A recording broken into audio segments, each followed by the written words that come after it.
Banyak orang yang ketika mereka itu mungkin melakukan perzinahan dan lain sebagainya. Banyak orang yang melakukan zina atau melakukan perbuatan-perbuatan yang haram, baik mengambil harta yang haram atau melakukan zina atau minum khamr. Lalu mereka mengomentari orang-orang yang tidak mau melakukan perbuatan itu. Maka mereka membuli. Dan biasanya bulian itu sama. Diksi kalimat yang mereka pilih itu selalu begini. Alah, tidak usah munafik. Kan kamu sebenarnya juga kepingin kan? Ayo, cobalah lihat perempuan ini. Dan kamu kalian zina sana. Kan kamu kepingin, tidak usah munafik deh. Dalam hatinya mau, tapi pura-pura tidak mau. Udahlah, ambil aja ini harta. Ambillah uang ini, 2 juta ini. Hatimu kan mau kan? Jangan pura-pura nggak mau, jangan munafik. Nah, mari kita luruskan diksi ini. Karena ini kalimat bulian yang memang dari dulu selalu ada. Dengan culture yang sama, semacam ini. Kita harus paham begini. Selamat datang di channel Tauhid Istiqomah. Semoga video ini bisa bermanfaat untuk dunia dan akhirat kita. Amin. Alhamdulillah, tentunya senantiasa kita bersyukur kepada Allah atas seluruh nikmat yang Allah berikan kepada kita, terutama kenikmatan ilmu. Karena kenikmatan ilmu akan memberikan kepada kita furqan. Dengan furqan itu kita bisa membedakan mana yang benar dan mana yang salah. Di antara kenikmatan yang hilang di masyarakat awam yang tidak pernah berusaha mencari ilmu adalah mereka tidak pernah memiliki sikap furqan pada kehidupan mereka. Akhirnya mereka tidak bisa membedakan mana yang benar dan mana yang salah. Sehingga akhirnya terkadang mereka melihat yang benar itu dianggap sebagai sebuah kebatilan, dan terkadang melihat kebatilan itu tetapi ironisnya dianggap menjadi sebuah kebenaran. Inilah kalau kita tidak mendapatkan furqan, dan furqan itu hanya didapatkan kalau kita duduk mendengarkan ilmu, mempelajari ilmu yang disampaikan Allah dan Rasul-Nya. Ini pula yang menjadikan kita sangat bersyukur. Walaupun mungkin kita masih banyak melakukan dosa, walaupun kita masih banyak melakukan maksiat, tapi kita selalu bersyukur. Kita ini dijadikan di antara hamba-hambanya yang masih mencintai ilmu dan mencintai nasihat yang disampaikan Allah ketika kita duduk di taman surga. Walaupun memang tidak sempurna kita dalam perjalanan hidup kita, tapi kita bersyukur atas kenikmatan ilmu yang Allah berikan kepada kita supaya kita punya sifat furqan. Dengan furqan itulah kita akan sangat berhati-hati menyeleksi setiap berita, setiap narasi yang datang pada kehidupan kita, dan tentunya membacanya sesuai dengan apa yang menjadi keridhaan Allah Subhanahu wa taala. Itulah yang disebut dengan sifat furqan. Tentunya sifat furqan tidak bisa didapatkan secara abrakadabra, langsung orang mendapatkan sifat furqan, tapi sifat furqan itu diberikan oleh Allah ketika mereka mempelajari, ketika mereka jujur pada apa yang mereka pelajari, ketika mereka bermuamalah dengan dalil dari kitabullah dan sunnah secara benar interaksinya, maka sesungguhnya akan sampai kepada mereka sebuah cahaya yang disebut dengan furqan. Dan semoga kita pada kehidupan kita bukan hanya mendapatkan kenikmatan material, tetapi mendapatkan kenikmatan furqan, karena kenikmatan furqan itu merupakan salah satu di antara manisnya hasil dan manisnya proses dalam pencarian kita mencari ilmu dalam kehidupan kita. Semoga Allah memberikan kepada kita sifat furqan pada kehidupan sebelum kematian menjemput kita, dan semoga kita termasuk orang yang dikumpulkan di barisan orang yang selalu senantiasa berada di atas kebenaran, tidak terpleset, tidak tergelincir di dalam kehidupan kita. Ketika kita selalu setia mengikuti perjalanan ilmu dan tidak ada nikmatnya ilmu yang kita pelajari kecuali bagian dari nikmat yang Allah berikan kepada kita. Kepada Allah kita bersyukur bahwasanya nikmat ilmu kita dapatkan, dan kepada Allah kita berterima kasih atas apa yang Allah berikan pada kehidupan kita. Amin insyaallah. Kita akan melanjutkan perjalanan panjang kita, yaitu perjalanan kita untuk mengenali setiap jerat dan setiap strategi yang dimiliki oleh setan. Tentunya saya mengingatkan diri saya dan mengingatkan kita semuanya bahwasanya kehidupan orang yang beriman itu kalau disederhanakan dan disaripatikan, kehidupan orang yang beriman itu sebenarnya simpel.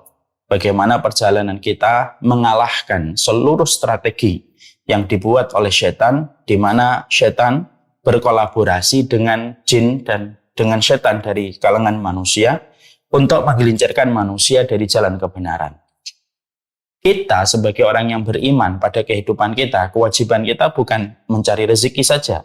Kewajiban kita bukan hanya bekerja, tetapi kewajiban kita salah satunya setelah kita beribadah kepada Allah, bagaimana kita hati-hati terhadap seluruh jebakan, strategi yang dibuat oleh setan yang ada bertebaran di dalam jalan kehidupan kita, menyelamatkan diri kita dari semua jebakan dan strategi itu, supaya kita mampu selamat perjalanan kita menuju kepada Allah, dan kita tidak terputus jalannya menuju kepada Allah, dan tidak tercerai-berai perjalanan kita ketika menuju kepada Allah. Karena setan itu selalu ingin menggagalkan perjalanan manusia menuju kepada Allah.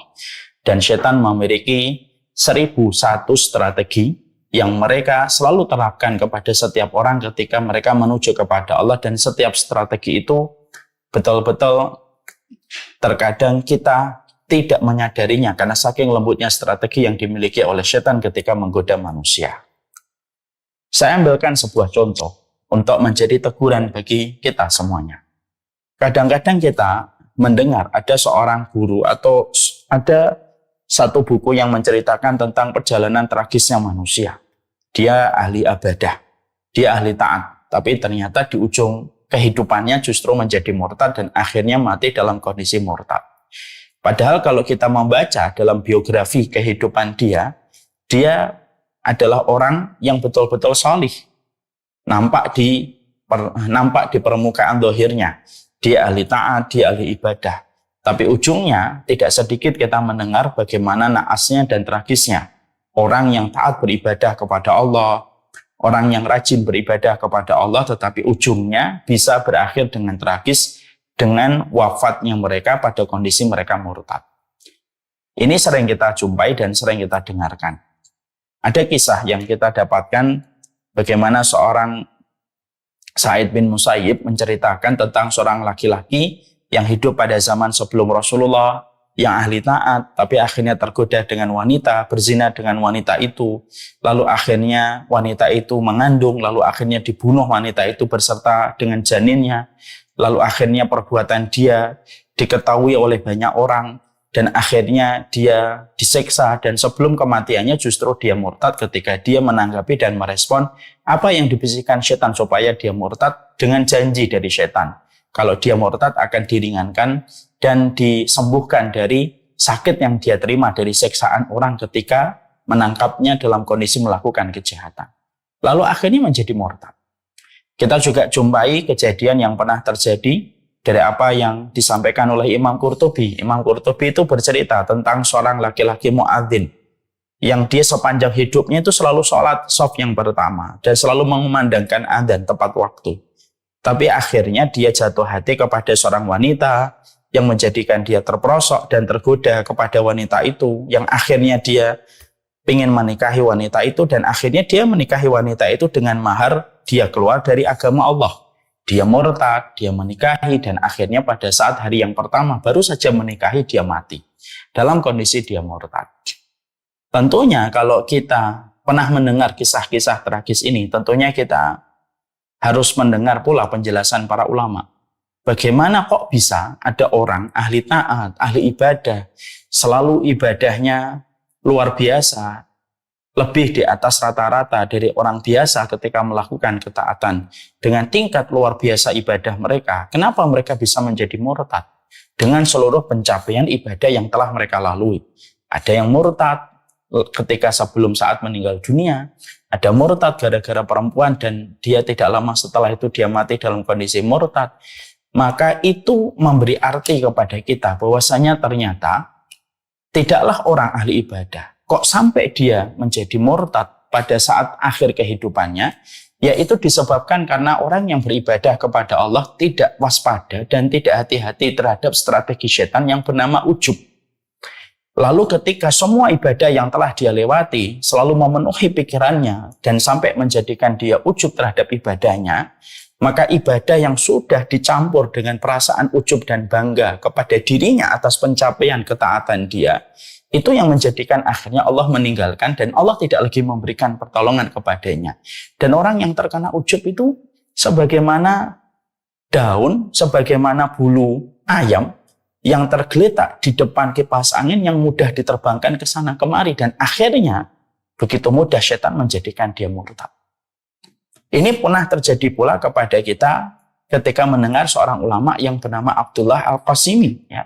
Bagaimana dia seorang ulama besar, diakui keilmuannya, bahkan beliau termasuk front terdepan seorang ulama yang luar biasa ketika beliau menahan laju pemikiran komunisme. Tapi justru dia di akhir kehidupannya menjadi murtad, menjadi ateis ketika sebelumnya dia menikahi seorang wanita yang mempengaruhi gaya pemikirannya dan akhirnya menjadi ateis. Padahal dengan pencapaian ilmunya, dengan ibadahnya, dan ilmunya itu luar biasa diakui ulama dari timur ke barat.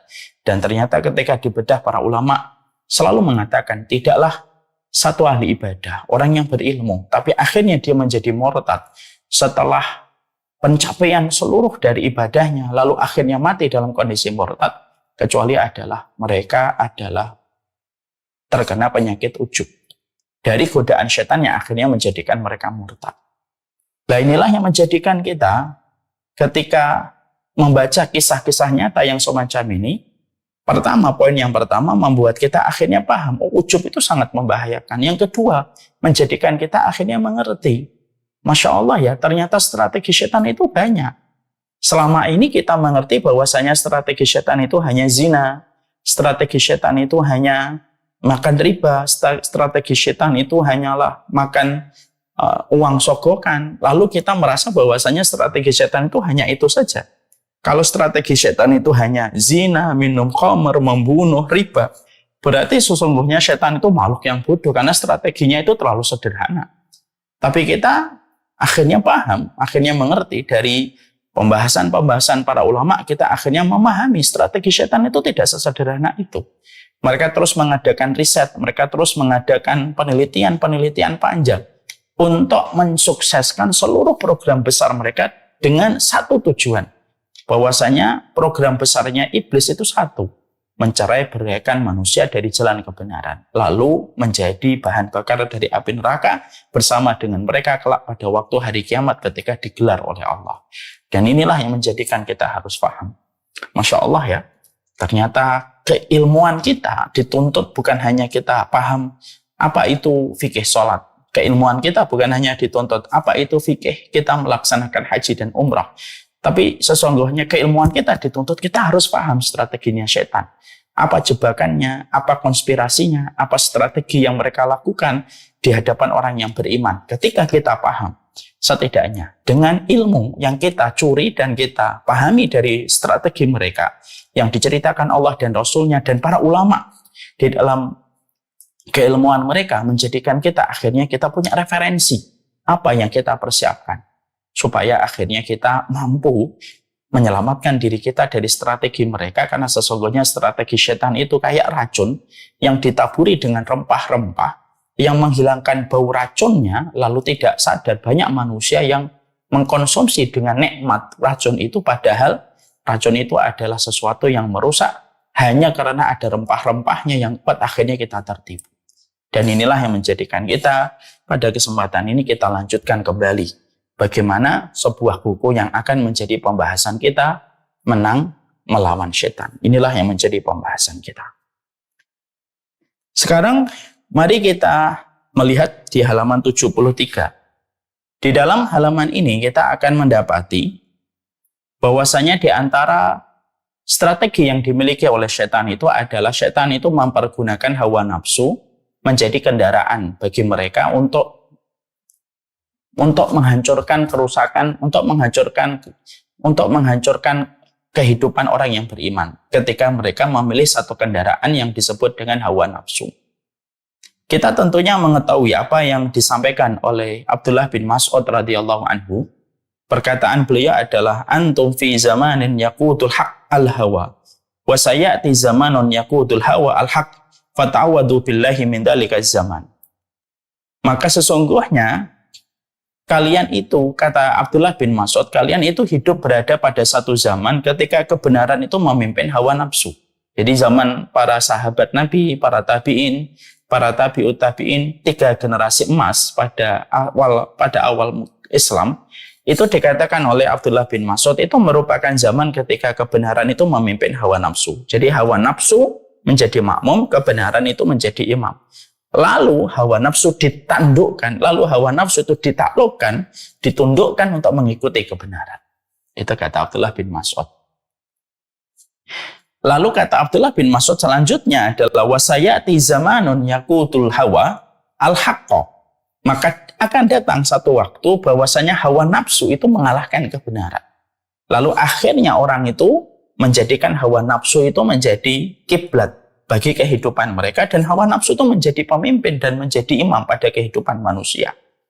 Maka akhirnya beliau mengatakan, maka berlindunglah kalian pada zaman itu kalau betul-betul telah terjadi.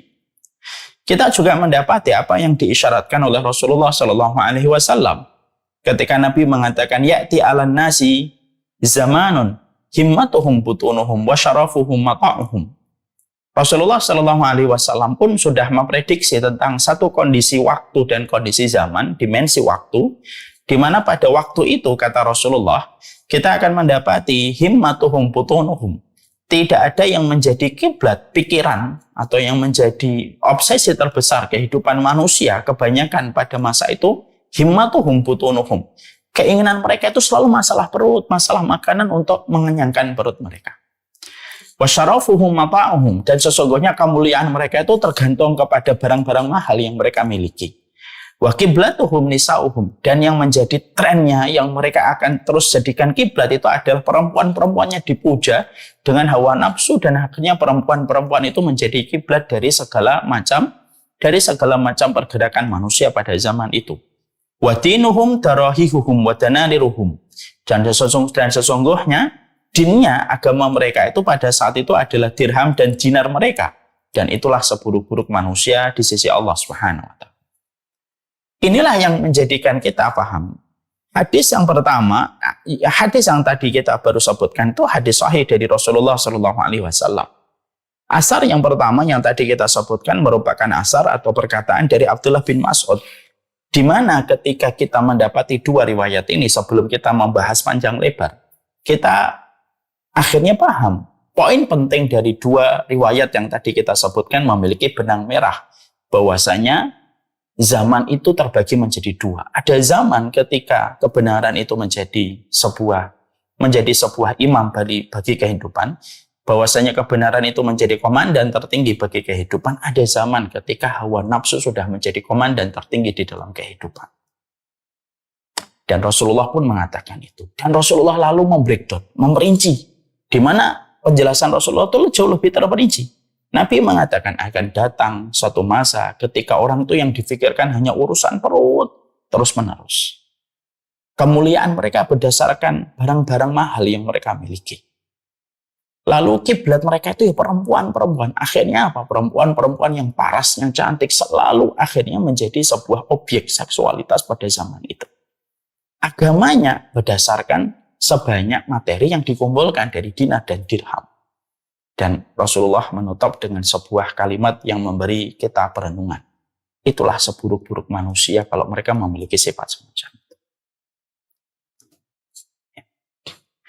Maka disitulah akhirnya kita paham bahwasanya hawa nafsu ini merupakan salah satu di antara perkara yang akhirnya menjadi kendaraan bagi setan. Karena setan itu selalu harus memiliki kendaraan ketika merusak kehidupan manusia. Dia menggunakan kendaraan amarah, dia menggunakan kendaraan kebodohan, dia menggunakan kendaraan prasangka yang ada pada hati kita, dia menggunakan kendaraan berburuk sangka di dalam pikiran kita, itu semuanya dijadikan kendaraan. Karena setan itu tidak bisa tanpa kendaraan. Setan itu ketika menggoda manusia itu selalu ada kendaraan yang dipakai olehnya. Ya, karena dia bersifat menipu. Dia itu bersifat menipu. Maka di antara kendaraan yang dipakai oleh iblis ketika menjerat kehidupan orang yang beriman, maka sesungguhnya setan itu menggunakan sebuah kendaraan yang bernama hawa nafsu. Lalu hawa nafsu ini kendaraan ini masuk pada kehidupan hati dan manusia. Lalu akhirnya hawa nafsu itu merusak kehidupan kebaikan manusia, merusak ketakwaan seorang hamba menuju kepada Allah. Ketika hawa nafsu ini masuk ke dalam tubuh manusia dan menimbulkan berbagai macam kerusakan yang luar biasa pada kehidupan hamba yang beriman. Lah, karena kita tahu bahwasanya hawa nafsu itu merupakan salah satu kendaraan yang digunakan setan selain kendaraan kebodohan, ujub, kendaraan prasangka yang menjadi setan itu selalu merusak kehidupan orang yang beriman. Nah, kita kenali dulu hawa nafsu itu apa sih? Jangan sampai kita tidak memahami hawa nafsu, karena pada dasarnya hawa nafsu itu kalau kita paham dengan ilmunya, kita tidak akan mudah mencela hawa nafsu, tetapi juga kita tidak akan mudah menjadikan hawa nafsu itu menjadi tujuan pada kehidupan kita. Kenali dulu hawa nafsu. Kenapa? Karena banyak di antara kita itu tidak mengenal hawa nafsu itu apa. Ya. Hawa nafsu itu harus kita kenali dulu. Karena ini merupakan kendaraan bagi setan, kita kenali dulu. Jangan sampai setan lebih mengenali hawa nafsu kita daripada kita mengenali hawa nafsu. Padahal hawa nafsu itu merupakan salah satu di antara komponen yang Allah ciptakan pada kehidupan kita ketika kita hidup di dunia itu ada hawa nafsunya. Makanya orang tidak bisa dalam kehidupan itu bercita-cita, saya tidak ingin punya hawa nafsu, tidak bisa. Karena sesungguhnya hawa nafsu itu merupakan bagian dari fitrah. Selama kita memiliki kekuatan selama kita memiliki kekuatan hati, ketika hati itu mampu mengendalikan hawa nafsu, sesungguhnya nafsu itu kita perlukan dan hawa nafsu itu tidak akan merusak selama sesuai dengan kadarnya. Makanya maaf, hidup tanpa hawa nafsu itu tidak bisa. Ini yang kita harus pahami dulu. Makanya kita harus paham terlebih dahulu. Hawa nafsu itu merupakan ciptaan Allah untuk kita manusia. Allah menciptakan malaikat ya dengan tanpa hawa nafsu. Allah menciptakan hewan dengan hawa nafsu tanpa akal, dan Allah menciptakan manusia itu dengan akal dan memiliki hawa nafsu. Dan hawa nafsu itu bagian dari fitrah. Karena apa? Hawa nafsu itu kita perlukan. Dengan hawa nafsu itulah kita akhirnya bisa makan, kita akhirnya bisa minum, akhirnya kita bisa menutup aurat kita dengan memilih apa yang baik. Kita bisa memiliki istri, kita bisa memiliki suami, kita punya keturunan. Berarti hawa nafsu itu tetap diperlukan sesuai dengan hajatnya, sesuai dengan kebutuhannya. Karena manusia tidak ada yang lepas dari hawa nafsu. Makanya kalau ada orang berkata, saya ingin hidup tanpa hawa nafsu, tidak bisa. Hawa nafsu itu akan hilang. Kapan hawa nafsu itu akan hilang? Hawa nafsu itu akan hilang ketika kita meninggal dunia. Barulah ketika kita meninggal dunia, pada saat itu kita tidak lagi ada hawa nafsu. Makanya orang kalau mati tidak butuh makan, tidak butuh minum, tidak butuh istirahat, tidak butuh healing, tidak butuh segala macam hal. Karena apa? Karena hawa nafsunya sudah dimatikan ketika meninggalkan roh dari jasadnya. Ketika ruh meninggalkan jasad, pada saat itulah hawa nafsu tidak ada. Poin yang pertama adalah hawa nafsu itu bagian dari fitrah. Dia bersifat netral. Makanya betul, kalau akhirnya para ulama mengatakan tidak membahayakan hawa nafsu pada diri manusia selama hatinya lebih kuat daripada kadar hawa nafsunya. Tetapi akan sangat membahayakan kapan? Hawa nafsu itu ketika hatinya terlalu lemah. Sehingga akhirnya hati terjajah oleh hawa nafsu melakukan kudeta terhadap hati manusia, lalu akhirnya yang memimpin kehidupan manusia itu hawa nafsunya dan hatinya tidak berfungsi. Lalu akhirnya semua perkataannya, semua perbuatannya hanya berdasarkan kepada hawa nafsunya. Ketika hati itu terlalu lemah, ketika tidak mendapatkan maintenance, tidak mendapatkan perawatan, hati tidak mendapatkan penjagaan, pada saat itulah hawa nafsu mengkudeta hati. Karena hawa nafsu itu tidak bisa diberikan celah kesempatan kecuali dia menguasai hati manusia. Makanya maaf ya, kalau boleh saya menyampaikan terlebih dahulu, kita harus paham, makanya kalau manusia itu kadang-kadang tidak bisa membedakan mana perkataan hawa nafsunya dan mana perkataan hatinya. Banyak manusia itu suka berkata begini, saya menjadi homo karena kata hati saya. Padahal nggak mungkin hatinya itu akan menyuruh seseorang manusia itu menjadi homo, itu nggak mungkin. Tapi kenapa ada orang mengatakan ini kata hati saya? Sebenarnya dia tidak mengenal kata hatinya. Mungkin dari sejak kecilnya tidak pernah dikondisikan oleh orang tuanya, tidak pernah diberikan pendidikan tentang akhirat. Bagaimana mengenal hati? Bagaimana ada orang sepanjang hidupnya tidak pernah mengenal tazkiyatun nafas, tidak pernah mempelajari tentang hati, tidak pernah mempelajari makanan hati, tidak pernah mempelajari kotoran-kotoran hati, tapi ketika dewasa, lalu dia dengan bangga mengatakan ketika dia menjadi homo, ini kata hati saya. Yakin itu kata hati? Tidak mungkin kata hati itu menyuruh kita melakukan sebuah perbuatan yang dimurkai oleh Allah. Itu merupakan kata hawa nafsunya yang sudah mengkudeta hatinya. Ada orang, dia mati bunuh diri, menulis wasiat. Di dalam tulisan wasiat yang dia tinggalkan, dia mengatakan, inilah jalan pilihan hati saya. Saya lebih baik mengakhiri hidup saya daripada saya hidup dalam kondisi tertekan hati saya. Dan hati saya menyuruh saya untuk mati bunuh diri. Tidak mungkin hati itu menyuruh orang itu mati bunuh diri. Maka yang menyuarakan dia untuk mati bunuh diri itu hawa nafsunya. Sehingga akhirnya itulah bahayanya. Kalau kita pada kehidupan ini, kita tidak berusaha untuk mengenali hati kita. Karena pembahasan hawa nafsu itu sangat erat berkaitan tentang pembahasan hati. Karena hawa nafsu itu selalu mengincar kedudukan apa yang dilakukan oleh hati. Jadi hawa nafsu itu melihat hati. Kalau hati lemah, dia langsung masuk. Lalu hawa nafsu menguasai, hatinya dimatikan, hatinya menjadi tawanan bagi hawa nafsunya, dan hatinya tidak berdaya untuk melawan hawa nafsu itu ketika hawa nafsu sudah dalam kondisi menjadi pemimpin pada kehidupan manusia. Makanya Masya Allah, yang mengerikan itu apa? Ketika seseorang mati hatinya sebelum mati fisiknya, itu sesuatu yang paling mengerikan. Akhirnya kita tidak akan bisa menemukan kebaikan dari apa yang dikerjakan kecuali semuanya mengarah kepada kemurkaan Allah. Kalau matinya hati terlebih dahulu sebelum matinya fisik manusia. Ya, makanya sampai akhirnya kita mendapati, ya kan, Allah menyampaikan fi qulubihim marad fazadahumullahu marad, di dalam hatinya ada penyakit dan Allah tambahkan penyakit. Akhirnya dia tambah lemah. Lalu hawa nafsunya itu menguasai. Tapi kalau hatinya kuat, hawa nafsu itu tidak akan berkutik melawan apa yang dikatakan oleh hawa nafsunya. Karena hawa nafsu itu bagaimanapun ketika ada, tapi ketika seseorang itu kuat, hatinya tertempa dengan penjagaan yang baik oleh pemiliknya, maka hawa nafsu itu tidak akan membahayakan diri mereka. Contoh, Nabi Yusuf tidak membahayakan hawa nafsu yang dimiliki oleh Nabi Yusuf. Bagaimanapun Nabi Yusuf tetap laki-laki normal. Wahamma biha, dia punya keinginan kepada perempuan itu secara fitrah bahamiah, artinya fitrah hewan itu yang ada pada diri manusia. Bagaimanapun kita ini memiliki sebuah hawa nafsu kepada lawan jenis. Tapi kenapa nafsunya Yusuf alaihi salam tidak mengkudeta yang menjadikan Nabi Yusuf berzina dengan istri seorang pembesar? Karena kondisi hatinya Nabi Yusuf yang selalu takut sama Allah. Akhirnya hawa nafsu itu gagal mengkudeta.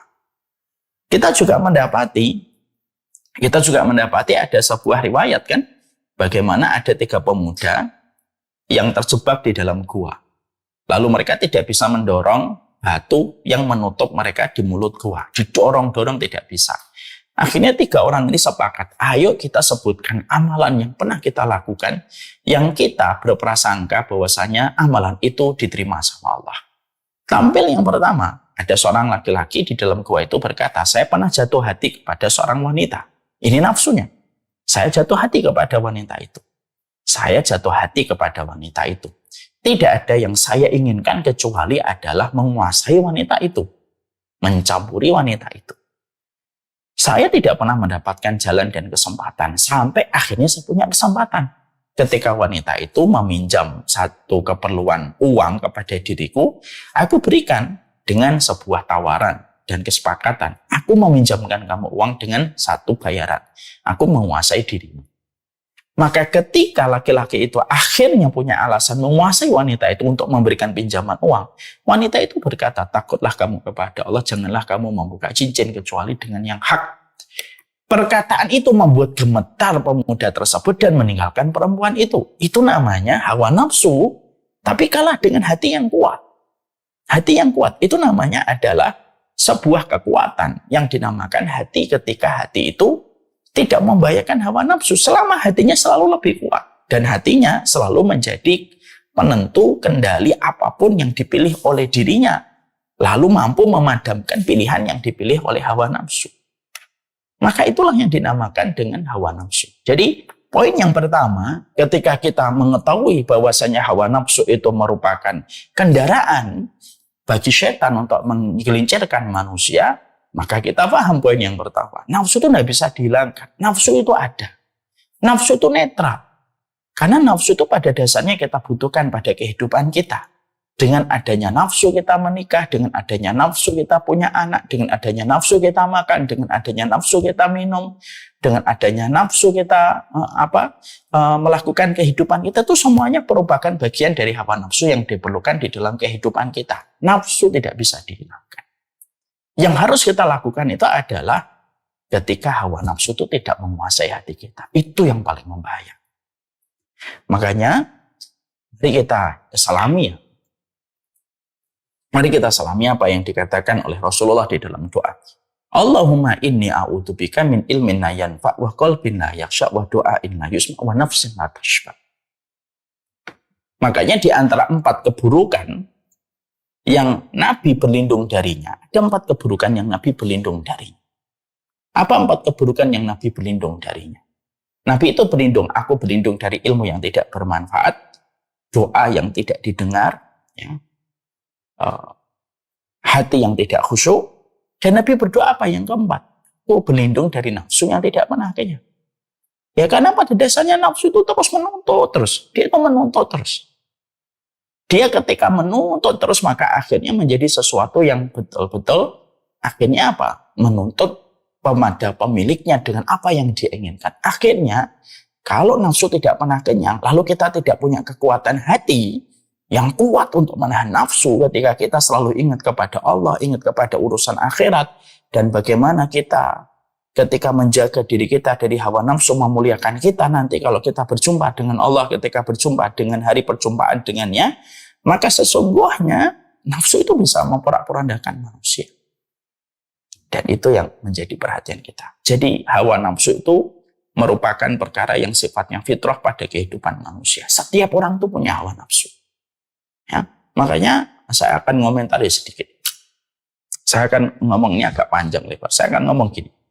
Ada orang yang suka berkata begini. Orang-orang yang suka pamer dengan dosanya. Mereka suka berkata begini. Alah, jangan munafik deh. Kan kamu juga kepengen kan?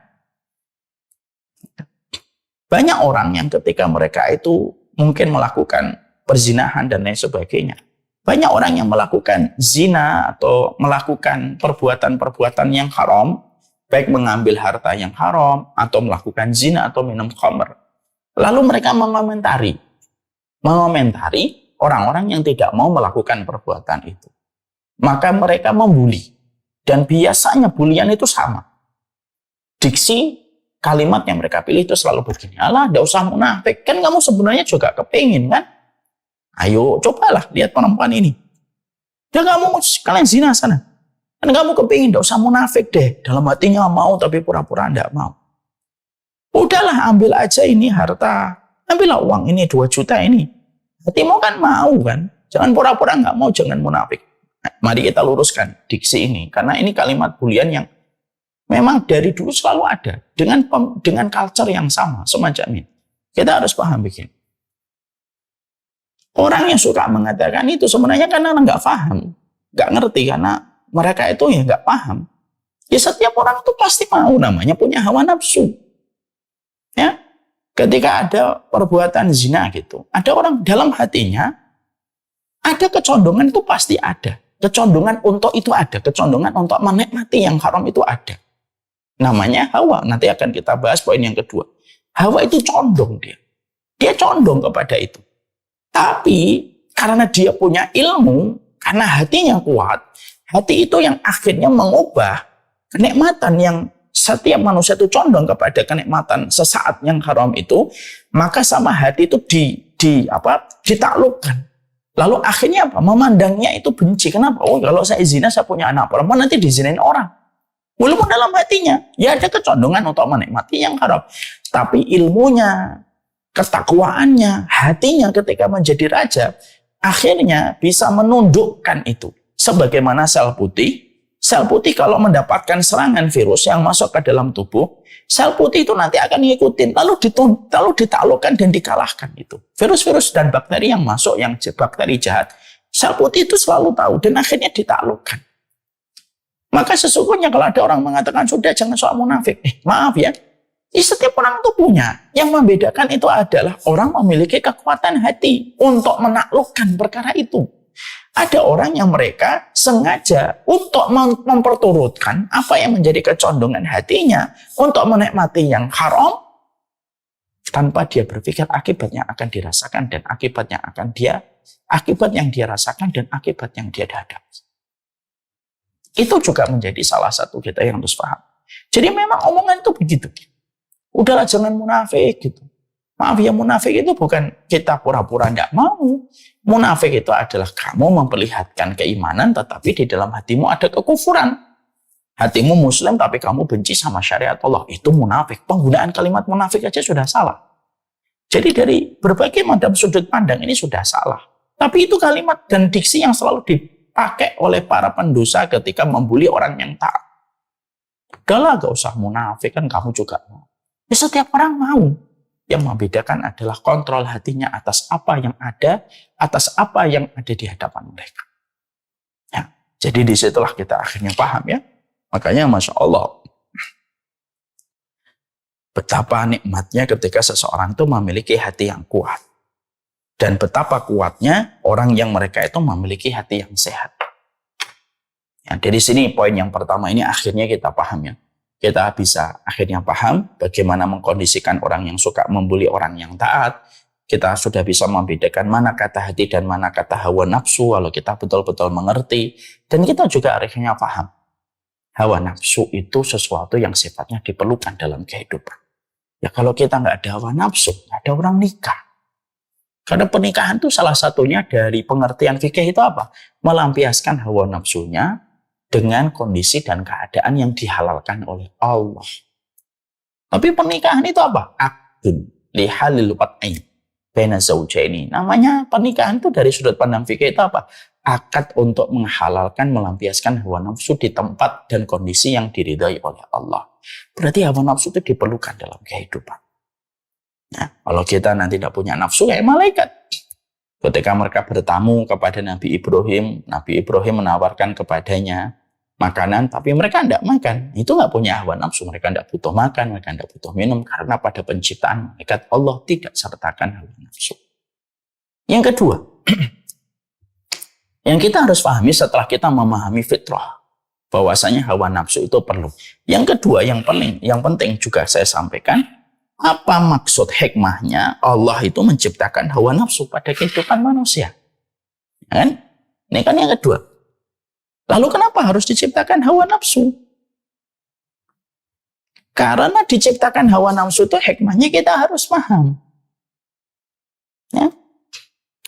Diciptakannya hawa nafsu itu salah satunya karena penciptaan hawa nafsu itu untuk menjadi filter dari Allah. Siapa di antara manusia yang mereka mengikuti petunjuk lalu melahirkan keselamatan pada urusan dunia dan akhiratnya, dan mana mereka yang mengikuti hawa nafsu lalu mereka tergerus dengan hawa nafsu itu, lalu akhirnya mereka mengikuti langkah-langkah setan sampai mereka terperosok kepada jebakan setan. Hawa nafsu itu memfilter manusia menjadi dua. Hawa nafsu itu memfilter manusia menjadi dua. Siapa yang taat? Karena harga rahmatnya Allah itu harus ada konsekuensinya. Konsekuensinya itu apa? Kamu mendahulukan petunjuk daripada hawa nafsu. Allah menciptakan hawa nafsu itu supaya akan terfilter manusia mana yang beriman dan mana pendosa. Mana yang beriman dan mana yang kufur kepada Allah. Itu dengan hawa nafsu. Kalau Allah ciptakan manusia tanpa hawa nafsu, maka manusia itu sebagaimana malaikat. Di mana malaikat tidak ada yang berzina, tidak ada yang minum khamar, tidak ada yang melakukan penentangan kepada Allah. Dan malaikat berada pada satu kedudukan bagaimana mereka la ya'sunallaha ma'amarahum wa yaf'aluna ma yu'marun. Malaikat itu selalu melaksanakan apa yang Allah perintahkan dan tidak pernah bermaksiat kepada apa yang Allah larang. Maka akhirnya esensi tujuan manusia diciptakan oleh Allah menjadikan dunia itu ujian yang kita harus mampu untuk melewati setiap ujian itu tidak didapatkan maknanya. Padahal alladzi khalaqal mauta wal hayata liyabluwakum ayyukum ahsanu amala. Padahal di dalam surat Al-Mulk ayat yang kedua jelas Allah menyampaikan alladzi khalaqal mauta wal hayata liyabluwakum ayyukum ahsanu amala. Allah yang menciptakan kehidupan dan kematian. Hukumnya kembali kepada manusia untuk apa? Liyabluwakum, untuk menguji manusia. Ayyukum ahsanu amala, siapa yang paling terbaik amalnya. Dan salah satu indikator amal yang terbaik itu amal yang mampu mengalahkan hawa nafsu.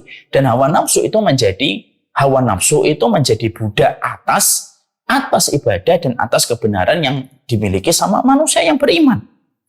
Nah, kalau tidak ada hawa nafsu, kata liyabluwakum ayyukum ahsanu amala, untuk menguji manusia mana yang terbaik amalnya, yang Allah sampaikan pada surat Al-Mulk yang kedua, ya tidak bisa dapat, nggak ada hawa nafsu kok.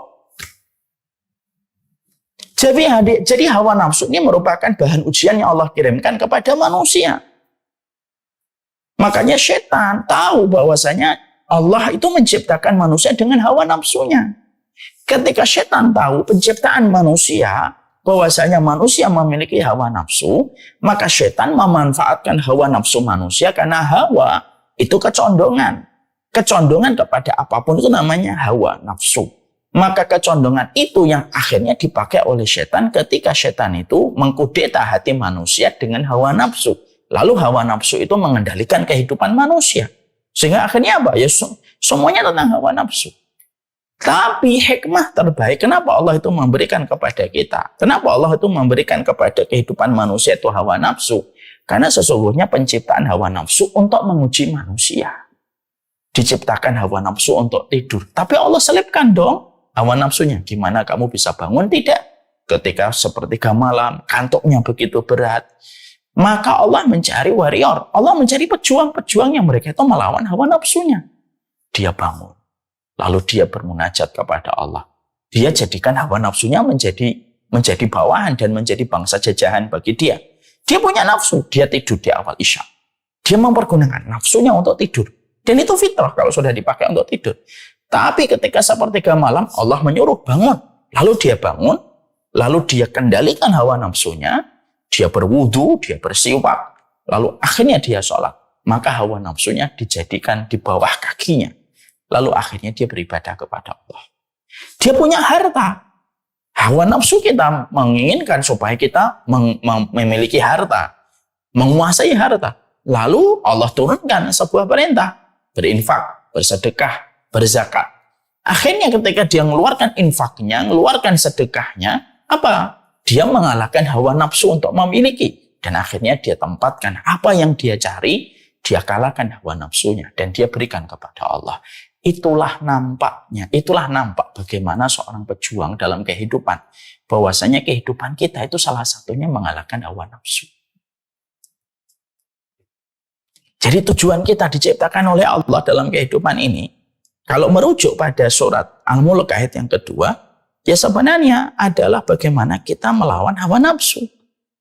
Hawa nafsu untuk liha-liha menjadikan kita bodoh, dan bodoh itu menjadi senjata setan untuk menyesatkan kita. Dilawan, saya harus belajar. Maka ini merupakan bagian dari sebuah kesempurnaan dia. Makanya hikmah yang kedua yang kita harus mengerti adalah bagaimana hawa nafsu ini diciptakan oleh Allah pada kehidupan manusia. Tidaklah Allah menciptakan kehidupan hawa nafsu untuk memilih manusia siapa yang betul-betul mereka mendahulukan Allah daripada hawa nafsunya. Ya, karena hawa nafsu hanyalah memberikan kenikmatan sesaat. Setelah itu hilang. Makanya orang yang mereka berhasil memiliki ilmu manajemen hatinya untuk mengelola hawa nafsunya, itu orang yang sejatinya mendapatkan keselamatan pada urusan dunia dan akhiratnya. Itu yang kedua yang kita harus paham. Yang ketiga, mari kita mengenali hawa nafsu itu definisinya apa, Ustaz? Ya. Ini masih mukadimah kita. Sekarang hawa nafsu itu apa? Maka di dalam kitab Asbabut Takhallus Minal Hawa, Imam Ibnu Qayyim itu berkata, di dalam kitab bagaimana kita mampu untuk menyapih nafsu dari kehidupan kita menuju kepada Allah, artinya bagaimana kita bisa menang terhadap hawa nafsu. Di situ Imam Ibnu Qayyim itu menerangkan al-hawa mailut tab ilama yulaim. Yang dinamakan hawa itu sesuatu kecondongan jiwa kita kepada apa yang diinginkan. Jadi pengertian dari hawa nafsu itu adalah kecondongan hati kepada apa yang diinginkan. Mailut tabai ilama yulaim. Kecondongan hatinya untuk melakukan sesuatu yang dia ingin. Itu namanya hawa nafsu. Pengen makan. Lalu kita mikir kan, Misalkan makan malam. Misalkan kita makan jam 5 terakhir. Kita berpikir, saya harus makan nih. Mikir makan apa ya? Ini adalah kecondongan hatinya kepada sesuatu yang dia inginkan. Ini namanya hawa nafsu.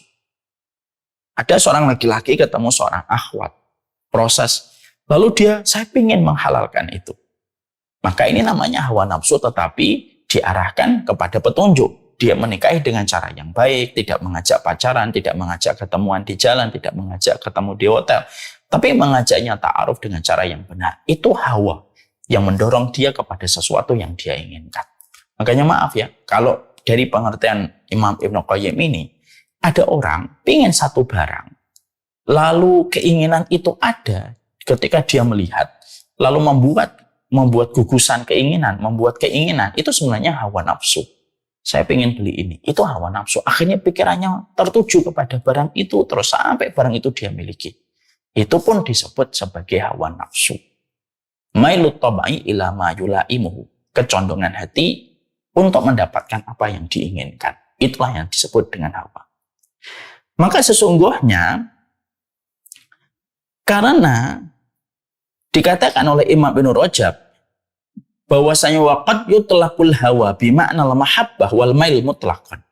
Tapi hawa nafsu itu tidak condong selamanya dalam kondisi yang negatif. Kadang-kadang condong kepada sebuah kecondongan, penyebutan hawa itu dengan makna cinta dan kecondongan. Baik kepada kecondongan kepada kebenaran, itu juga sebenarnya itu hawa. Jadi hawa nafsu itu terkadang bisa bermakna negatif, bisa bermakna positif, tergantung hatinya itu dicondongkan kemana. Ada orang yang memang fitrahnya itu dari kecil karena orang tuanya baik, orang tuanya sholih, orang tuanya menjaga dari berbagai macam yang haram. Akhlaknya itu akhirnya diberikan kecondongan hati kepada perkara-perkara kebenaran yang dicintai oleh Allah. Selaras kecintaannya kepada apa yang dicintai oleh Allah. Itu pun sebenarnya hawa. Karena apa? Condong kepada cinta, artinya memiliki makna kecondongan dan cinta. Baik itu kepada kebenaran atau kepada sesuatu yang merusak. Jadi di situ akhirnya kita akan menemukan bahwasanya hawa nafsu itu tidak selamanya negatif. Walaupun celaan kepada hawa nafsu itu kebanyakan kepada sesuatu yang tercela. Tapi dari sudut pandang definisi, sebenarnya hawa nafsu itu ada sesuatu yang condong kepada kebenaran, lalu mengikuti kebenaran itu sebenarnya condong itu hawa, kepada kebenaran akhirnya menjadi sebuah ketaatan dan kebaikan. Makanya akhirnya Imam Asy-Sya'bi, salah satu ulama besar dari kalangan tabi'in, mengatakan, Asy-Sya'bi itu berkata, hawa nafsu dikatakan al-hawa karena menjerumuskan pemiliknya ketika memperturutkan terus apa yang ada pada dirinya itu kepada sebuah neraka. Makanya kebanyakan orang ketika masuk neraka berdasarkan hawa nafsunya kan. Hawa nafsunya itu yang akhirnya menyuruh dia ngomong dan menyuruh dia melakukan perbuatan syahwat. Makanya Rasulullah SAW menyampaikan kan, aksara ma yudkhilun nasu an-nara al-ajwafan. Dua lubang yang paling banyak memasukkan manusia ke dalam neraka, lubang mulutnya dan lubang kemaluannya. Lubang mulutnya dan lubang kemaluannya. Tidaklah lubang kemaluan dan lubang mulutnya menjerumuskan manusia ke dalam neraka, kecuali karena dorongan nafsu. Ayo ngomong, walaupun kita tahu itu tidak bermanfaat. Ayo bicara walaupun kita tahu itu batil. Atau yang kedua, yaitu lubang kemaluannya ketika hawa nafsu mendorong dia untuk melakukan dan memperturutkan hawa nafsunya untuk melakukan perzinahan. Maka disitulah akhirnya kita mendapati dan kita mendapatkan bahwasanya hawa nafsu itu bisa bermakna positif dan bisa bermakna negatif. Lalu bagaimana kita menggabungkan di antara dua definisi itu? Lalu bagaimana kita menggabungkan dalam dua definisi itu? Ada definisi tadi yang dikatakan oleh Imam Ibnu Qayyim, ada definisi yang dikatakan oleh Imam Ibnu Rajab, bahwasanya terkadang hawa nafsu itu bisa condong pula kepada kebenaran. Maka para ulama lalu meletakkan di tengah, lalu mengatakan bahwasanya hawa nafsu itu tetap diperlukan oleh manusia. Hawa nafsu tetap diperlukan manusia dan itu menjadi bahan ujian Allah kepada manusia. Maka siapapun yang mampu mempergunakan hawa nafsunya dengan takarannya saja sesuai dengan kebutuhan, maka dia adalah orang yang bijak dan orang yang sholih. Tapi siapapun yang mereka mengikuti hawa nafsunya, mengikuti syahwatnya, mengikuti amarahnya, dan apapun yang diinginkan hawa nafsunya, bahkan dalam perkara yang haram, maka itulah yang disebut dengan orang yang terjajah dengan hawa nafsunya. Dan itulah yang dikatakan oleh Allah Subhanahu wa taala di dalam surat Al-Furqan ayat yang 43, ya. Di dalam surat Al-Furqan ayat 43 Allah menyampaikan, ara'aita man ittakhadha ilahahu hawa fa anta takunu alaihi wakila. Allah itu menyampaikan, terangkanlah kepadaku siapa orang yang menjadikan hawa nafsunya itu Tuhannya dia. Ya, apakah kamu dapat menjadi orang yang memelihara orang-orang yang semacam ini? Artinya gini, kalau dalam tafsirnya itu, orang itu kalau sudah betul-betul rusak hatinya, dikuasai hawa nafsunya, susah mereka itu dikendalikan. Ya, itu kalau dalam tafsir itu begitu. Jadi orang kalau sudah dikuasai hawa nafsunya, dan selalu yang berkata itu hawa nafsunya karena tidak punya ilmu, tidak punya iman, tidak punya takwa, dan akhirnya seluruh hidupnya hanya untuk hawa nafsunya, maka Allah menyampaikan, afa anta takunu alaihi wakila. Emang kamu bisa menjadi pemeliharaan atasnya orang yang sudah memperturutkan hawa nafsu? Makanya betul kalau ahlul hikmah itu berkata begini, liarnya kuda yang paling binal sekalipun tidak akan pernah mampu mengalahkan manusia kalau mereka sudah menjadikan hawa nafsu itu menjadi Tuhan bagi mereka. Bapak dan Ibu, saya pernah kaget ketika mendapati satu berita yang cukup viral. Ada monyet di daerah kawasan Kalimantan kalau tidak salah, dijadikan objek seksual. Jadi monyet itu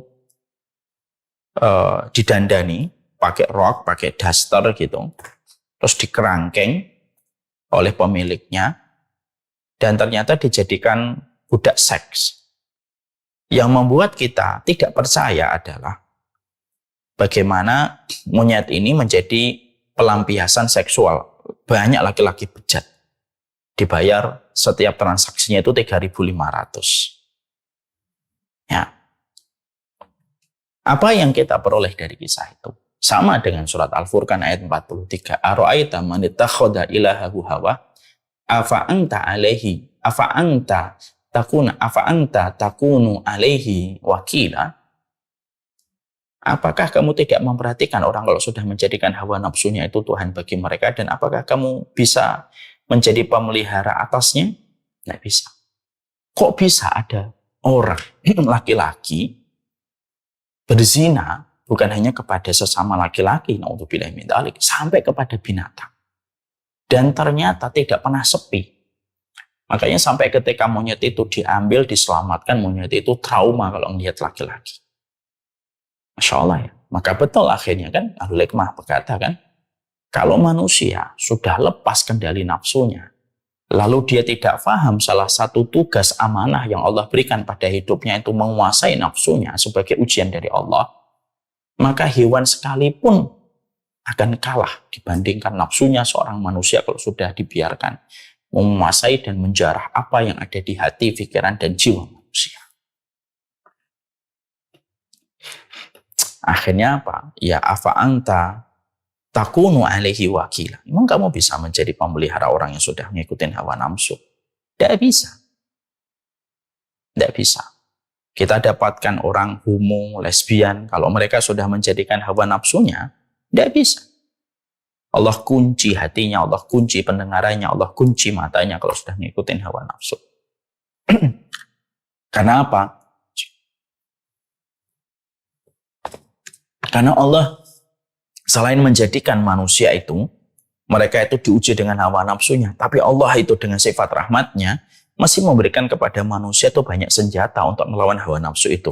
Ilmu, mengingat mati, balasan Allah nanti di akhirat, ketakwaan, ketemu orang soleh, itu semuanya senjata untuk melawan hawa nafsu. Tapi kalau sudah tidak bisa, kalau sudah tidak ada, artinya dia tidak memiliki kesadaran bahwasanya hidupnya itu melawan hawa nafsu, ya sudah, hawa nafsu akan diperturutkan terus.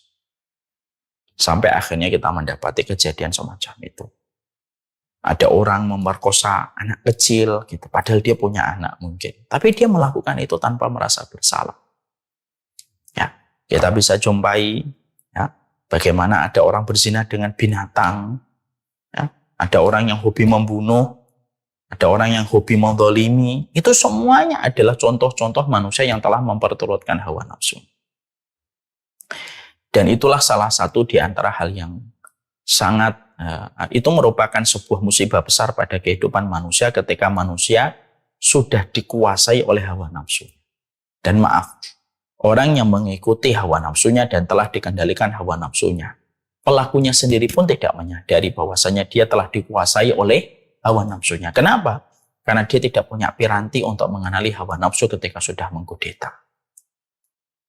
Mari kita coba membaca di dalam surat Al-Jasiyah ayat yang ke-23. Afara'aita man ittakhadha ilahahu hawahu wa adallahu Allahu ala ilmin wa khatama ala sam'ihi wa qalbihi wa ja'ala ala basrihi ghishawatan fama yahdihi min ba'dillah afala tadhakkarun. Allah menyampaikan, pernah nggak kamu melihat orang yang terus memperturutkan hawa nafsunya dan menjadikan hawa nafsu itu Tuhan? Artinya Tuhan itu apa sih? Man ittakhadha ilahahu hawa. Ilahahu, ilah itu sesuatu yang diagungkan. Ya, menjadikan artinya betul-betul diagungkan, diperturutkan, diturutin terus-menerus hawa nafsunya. Dan dia hidup untuk menuruti kemauan hawa nafsunya. Allah menyampaikan dalam sebuah pertanyaan yang bersifat untuk mencela sekali bagaimana orang itu kalau sudah menjadikan hawa nafsu sebagai Tuhannya. Apakah kamu tidak pernah memperhatikan orang yang mereka itu hidupnya hanya memperturutkan hawa nafsu? Maka Allah akan membiarkannya. Allah membiarkannya. Makanya orang kalau sudah di hawa nafsu itu kadang-kadang bagi orang yang masih memiliki fitrah hati yang sehat, sering berkata tidak habis pikir kalau perbuatan itu bisa dilakukan. Karena apa? Ingat loh, Allah sudah membiarkan. Wa adallahu Allahu ala ilmin. Allah membiarkannya. Lalu kalau sudah dibiarkan oleh Allah, terus apa manusia itu? Bukan hanya dibiarkan. Wa khatama ala sam'ihi wa qalbihi. Allah kunci telinganya, Allah kunci itu hatinya. Kalau sudah dikunci, ditutup. Kalau dikunci, misalkan ini minuman, saya kunci nih. Ini ada suaranya, saya kunci. Maka tidak ada bisa. Kita masukin apa-apa, nggak bisa. Dikunci wa khatama ala sam'ihi wa qalbihi wa ja'ala ala basarihi, dan dijadikan matanya yang harusnya matanya itu melihat bagaimana kerusakan demi kerusakan itu sudah luar biasa pada hidupnya, dijadikan dia tidak bisa melihat. Wa ja'ala ala basarihi ghishawah, dijadikan bagaimana penglihatannya ditutup sama Allah. Ya. Fama yahdihi min ba'dillah, barang siapa yang memberinya petunjuk sesudah Allah membiarkan sesat. Siapa yang bisa memberikan petunjuk kalau orang sudah semacam ini? Itu siapa? Artinya, ya kadang-kadang dakwah itu akan bertemu dengan orang yang memang tidak bisa untuk merespon sama sekali hidayah dakwah itu. Makanya orang yang berdakwah itu harus siap kalau mendapatkan penolakan. Karena penolakan pasti. Kenapa? Allah sudah menyampaikan. Kalau kamu ketemu orang yang sudah memperturutkan hawa nafsu ini, memang kamu bisa apa? Kata Allah. Fama yahdihi min ba'dillah. Siapa yang bisa ngasih petunjuk orang semacam itu setelah Allah? Setelah Allah membiarkan wa adallahu ala ilmin. Setelah Allah menjadikan wa khatama ala sam'ihi wa qalbihi wa ja'ala ala basarihi ghishawah. Loh, dikunci matanya, dikunci telinganya, dikunci hatinya, dijadikan penutup pada matanya. Udah nggak bisa. Makanya kalau kita maaf ya, kita lihat di Amerika, di salah satu wilayah, sampai kita mendapati makhluk hidup, mayat hidup. Orang menyebutnya zombie. Kalau saya tidak mau menyebut zombie, karena zombie itu nama pahlawan Islam. Mayat hidup gitu ya. Mereka pun sampai sudah dalam kondisi tengkorak karena narkoba. Dia nggak bisa melihat dirinya itu sudah porak-poranda. Sudah nggak bisa. Makanya dulu juga kalau kita kaitkan benang merah di Indonesia, kita pernah melihat seorang psikolog terkenal itu berkata, ada seorang perempuan, ada kondisi fenomena sosial di masyarakat. Banyak PSK itu orang tua, yang sudah tua, di atas 50 tahun, rela untuk transaksi zina dengan anak kecil untuk dibayar 3.000 sampai 6.000, 7.000 dengan anak-anak SD. Kenapa kok tidak menggunakan akalnya untuk berpikir? Karena sudah ditutup sama Allah. Jadi orang yang memperturutkan hawa nafsu itu pada satu tahapan, satu fase ketika dia terus memperturutkan, ditinggal sama Allah. Dan kalimat yang sangat menghentak kita itu di dalam surat Al-Jasiyah ayat yang ke-23 itu apa? Wa adallahullahu ala ilmin. Kami biarkan, Allah membiarkan mereka itu dengan ilmunya itu. Wa khatama ala sam'ihi wa qalbihi wa ja'ala ala basarihi gishawa. Itu kan kalimatnya itu membuat kita ketakutan kan? Untuk kita renungkan. Allah kunci itu pendengarannya, Allah kunci hatinya. Allah jadikan matanya tertutup sampai kerusakan demi kerusakan itu menimpa kepada dirinya. Akibat hawa nafsunya pun dia tidak bisa melihatnya. Dia tidak bisa untuk mencerna lagi. Orang yang sakau, na'udzubillah min dzalik, nasallallahu alaihi wasallam. Orang dia sakau, dia sampai dalam kondisi kesakitan sekalipun, dia tidak bisa melihat dirinya ketika diperlihatkan video ini, loh kamu ketika sakau itu kayak gini. Dia nggak bisa melihat. Kalau terus memperturutkan, orang kalau zina diperturutkan terus, dia tidak bisa melihat akibat dari perzinahan itu. Beberapa hari yang lalu saya pernah melihat di YouTube ada sebuah tayangan di blur wajahnya untuk berbicara tentang fenomena sosial di masyarakat kita. Ada seorang PSK, WTS gitu. Dia sudah terjangkiti dengan HIV, tapi tidak berhenti dari perbuatannya. Dan dia sadar dia akan menularkan itu kepada banyak laki-laki yang berzina dengan dirinya. Hal itulah yang menjadikan kita harus paham. Jadi rusaknya dunia ini itu karena hawa nafsu.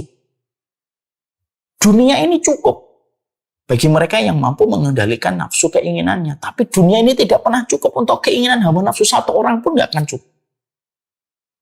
Dunia ini cukup untuk seluruh orang. 7 miliar, 8 miliar. Allah sudah jadikan settingan defaultnya bumi ini dan dunia ini sesuai dengan orang yang Allah takdirkan untuk hidup di dunia. Allah sudah setting itu dan tidak mungkin Allah salah. Dunia itu tuh cukup untuk setiap orang kalau mereka itu tahu bagaimana menjalani kehidupan yang baik dan tidak memperturutkan keinginan hawa nafsunya. Tapi dunia ini cukup untuk 8 miliar orang. Kalau mereka berlaku baik dan benar, tapi dunia ini tidak pernah cukup untuk keinginan hawa nafsu satu orang pun. Nggak pernah cukup. Dan itu yang menjadi perhatian kita. Jadi, di sini kita memahami bahwasanya inilah yang disebut dengan hawa nafsu. Definisinya hawa nafsu. Jadi, kita harus paham hawa nafsu itu fitrah pada kehidupan. Yang kedua, hawa nafsu itu menjadi ujian bagi orang yang beriman.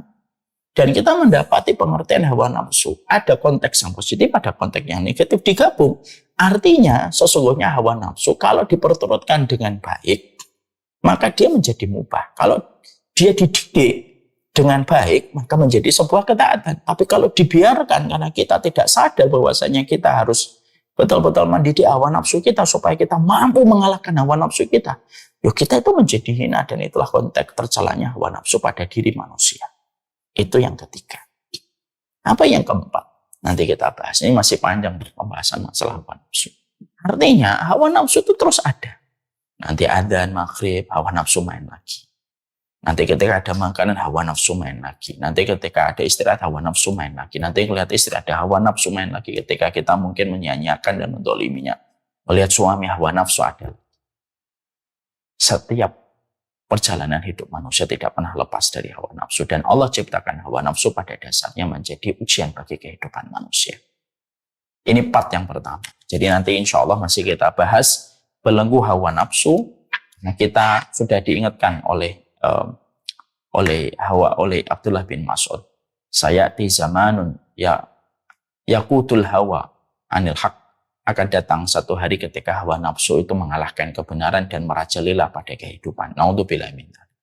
Allahumma inna nas'aluka, Allahumma inna na'udzubika min ilmin la yanfa' wa qalbin la yakhsha wa du'ain la yusma' wa nafsin la tashfa'. Wassallallahu ala nabiyina Muhammad. Part yang pertama dari hawa nafsu kita bahas.